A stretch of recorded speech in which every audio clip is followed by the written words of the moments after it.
Good morning, children. I welcome you all to today's catechism class. As we begin our class, I request you all to join your hands and close your eyes. In the name of the Father, and of the Son, and of the Holy Spirit. Amen. Heavenly Father, as we come into your presence, we love you, we praise you, and we thank you. Abba Father, as we learn the Hail Mary prayer today, give us the grace to understand the role of Mother Mary, who is always there to intercede for us and take us closer to Jesus. Thank you, Father, for giving her as our mother, who has played a very important role in the salvation of mankind.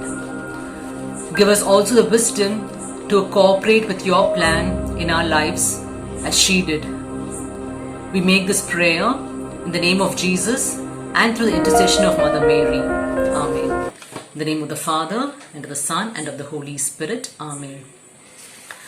So children, today's class we are going to understand about the Hail Mary prayer. We are going to learn more about the Hail Mary prayer, and also you will see where this Hail Mary prayer is found in the Gospel. And you will also know the power of saying one Hail Mary prayer. So children, to begin with, what is this Hail Mary prayer? We all know this Hail Mary prayer is one of the most commonly said prayers in our Catholic Church. From the time you were small, these are the basic prayers that you have learned: the sign of the cross, the Our Father prayer, and this Hail Mary prayer. As you know, children, this Hail Mary prayer, though it is addressed to Mother Mary, it is completely focused on the life of Jesus. And by saying this Hail Mary prayer, we are actually giving Jesus all the praise. And this Hail Mary prayer, children, is divided into two parts. Before we get to understand the two parts of the Hail Mary prayer, let us go back to the story of creation. We all know, children, God created Adam and Eve, and Adam and Eve disobeyed God, and through their disobedience, sin came into the world. And because of the sin became a barrier between God and man. God always wanted man to be closer with God, to be united with God, but because man was committing sin again and again, man was moving away from God. So what God did throughout the history was, you would have noticed that God sent many prophets into the world to tell people that they were sinning and that they have to repent and they have to turn back to God. So these people, though they heard from the prophets, they understood, they did feel sorry for what sins they had done, they had committed. So what they were doing is they did repent for their sins, and also they started offering sacrifices as a means of atonement for their sins. So all what they were doing was they would commit sin and then they would offer an animal sacrifice. They would repent and offer an animal sacrifice as an atonement for their sins. But though they were doing, they would again get back and they would not commit sin again and again. And this is what was happening throughout history. Men were committing sins and they would go and do animal sacrifice. But God felt that they required a worthy sacrifice from them. And the only thing that would be worthy was to send His only Son, Jesus, into the world to take away all our sins. The animal sacrifice was only a temporary ritual which they were doing to take away their sins and to come closer to God. So God's plan was to send Jesus into the world to save us, to redeem us, to give us eternal life. And for Jesus to come into this world, it was to happen through the help of Mother Mary. So God had to choose a particular woman, a woman who is going to be so pure and holy, through whom Jesus had to come into this world. So that is how God sends Angel Gabriel to to proclaim the good news to Mother Mary that Jesus was going to be born through Mother Mary.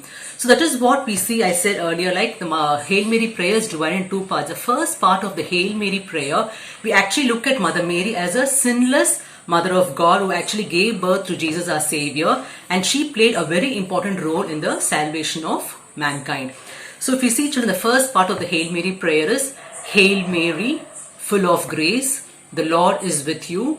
Blessed are you among women, and blessed is the fruit of your womb, Jesus. So actually, if you see, children, the first part of the Hail Mary prayer is actually found in the Gospel of St. Luke. So I'll just read for you the Gospel of St. Luke for you to understand where this Hail Mary prayer is.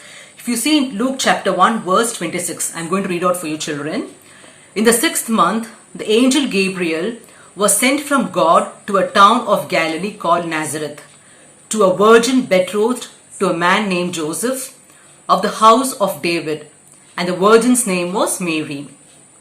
And coming to her, he said, Hail, favored one, the Lord is with you.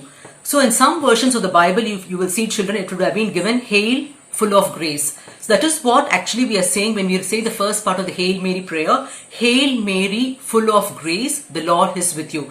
So these words are actually taken from the gospel when angel Gabriel comes to announce good news to Mother Mary.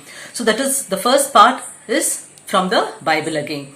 So children, Mother Mary, at the time of Mother Mary, there were people who were waiting for Messiah because there were prophets who God had sent into the world telling that the Messiah is going to be born into the world. And everybody were praying for Messiah to come into the world, and Mother Mary was also praying that the Messiah should come into the world to save us. And when angel comes and gives the good news, of course Mother Mary was confused, but it gave us so much of joy because the Messiah who is going to be born into the world is going to come through her. So it gave her utmost joy when angel Gabriel came and proclaimed the good news, and she immediately, though she did not understand how it was going to happen, she immediately accepted God's plan in her life. That is how she goes on to say, and I would read the last part. She says, Mary said, "Behold, I am the handmaid of the Lord. May it be done according to your word." Then the angel departed from her. So now you understand, children, the first part of the Hail Mary prayer is from the gospel when angel Gabriel comes to meet Mother Mary to proclaim that Jesus is going to be born through Mother Mary. The next part of the Hail Mary prayer is, "Blessed are you among women, and blessed is the fruit of your womb, Jesus." Now let's see where this particular verse is there in the Bible. I'm just again going to read for you, children. This is again from Luke chapter 1 verse 39. During those days, Mary set out and travelled to the hill country in haste to a town of Judah, where she entered the house of Zechariah and greeted Elizabeth. When Elizabeth heard Mary's greetings, the infant leaped in her womb, and Elizabeth, filled with the Holy Spirit, cried out in a loud voice and said, "Most blessed are you among women, and blessed is the fruit of your womb." So children, now you understand this particular verse is actually again coming in the Bible. Mother Mary, after she was conceived with Jesus, she again goes to meet her auntie Elizabeth, who's in the neighboring country. She goes to the house of Elizabeth, and the moment she greets Elizabeth, Elizabeth is filled with the Holy Spirit, and Elizabeth is also conceived. You know, Elizabeth is again the mother of John the Baptist. So John the Baptist was in the womb of Elizabeth, and the moment Elizabeth heard the voice of Mother Mary, she was filled with joy, and then she goes ahead and says to Mother Mary, "Blessed are you among women, and blessed is the fruit of your womb, Jesus." So she's actually glorifying and praising God. Elizabeth is able to say this because she's filled with the Holy Spirit, and under divine inspiration she actually praises Mother Mary because Mother Mary is blessed to have Jesus in her womb. So this is the first part of the Hail Mary prayer, children. The second part of the Hail Mary prayer, where we say, "Holy Mary, Mother of God, pray for our sinners now and at the hour of our death. Amen." So this is the second part of the Hail Mary prayer, and this part actually we look at Mother Mary as our mother, and we ask her to intercede on our behalf. We know Mother Mary, her only aim is to get us closer to Jesus, and we are asking her help to get us closer to Jesus. So the Hail Mary prayer, as I said, it has two parts, children. The first part is again from the Gospel of St. Luke. The second part is our prayer to Mother Mary. Next, children, I'm going to tell you the power of saying one Hail Mary prayer. Children, even if you say one Hail Mary prayer with lot of reverence and a lot of concentration, it is more worth than saying 20 or 30 Hail Marys in a day. One Hail Mary prayer gives Mother Mary so much of joy. Every time you say the Hail Mary prayer, you're actually uttering the same words that Angel Gabriel had spoken to Mother Mary at the time of Annunciation. I told you at the time when Mother Mary and all the people were praying, they were eagerly waiting for the Messiah, where the Messiah will be born. And when Angel Gabriel came and told Mother Mary that Jesus was going to be born out of her, it gave her utmost joy. So every time you're going to say the Hail Mary prayer, she's again filled with the same joy that she received at the time of Annunciation.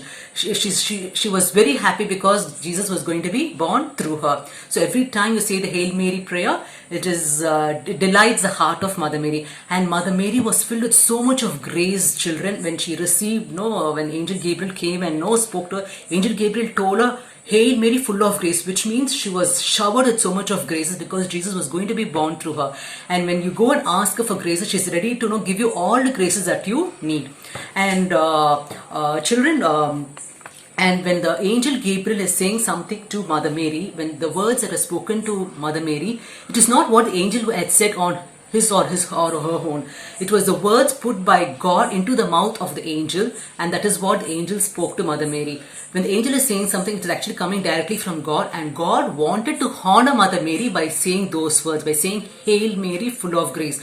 So it is actually God who is giving all the honor to Mother Mary. So when God is going to honor Mother Mary with these words, how much more we must honor Mother Mary. When God, the Father who has created heaven and earth, if He is going to give so much of honor to Mother Mary, how much more should we honor Mother Mary? So the way to honor Mother Mary is to say the Hail Mary with a lot of reverence. Children, I know there will be a lot of distraction, but try to concentrate every time you say the Hail Mary. Try to meditate on the words of the Hail Mary prayer. Just imagine, how the angel would have come up here to Mother Mary. And when you meditate on that, you will not get distracted. So one Hail Mary prayer is so powerful. There no saying many Hail Marys without no concentrating at all. And one more thing, children, every time you see a Hail Mary, you're actually placing a rose on Mother Mary's head. So when you say rosary, or when you say 50 Hail Marys, it is like placing a crown of roses on Mother Mary's head. And this many saints have witnessed with their life. I'm going to tell you a short story where this particular saint or a priest, when he was on this earth, he actually witnessed this particular, as I said, placing crown on Mother Mary's head. So there was this particular priest, every day night before he would have his supper, he would say his rosary and only then go and have his dinner. So this particular day, this priest was so busy with his work that he could not say his rosary before he went for supper. So he was feeling very bad. He went and asked his superior for excuse. He said, Father, I will finish my rosary and then I will come and join you for dinner. And the superior excused him. He said, okay, fine, go ahead, say your rosary and then come and join us for supper. So this particular priest went to his room and he started saying the rosary. And time went by and this superior and other priests were waiting for him to join the supper. And since he did not turn up, the superior actually called two of the priests and asked him to go and check what this particular priest was doing, if he had completed his prayer, to bring him for dinner. So when these two priests went to his room, what they noticed was they found that this particular priest was kneeling down. The entire room was brightened up, it was lighted up, and they found Mother Mary actually standing there. On either side of Mother Mary were two angels.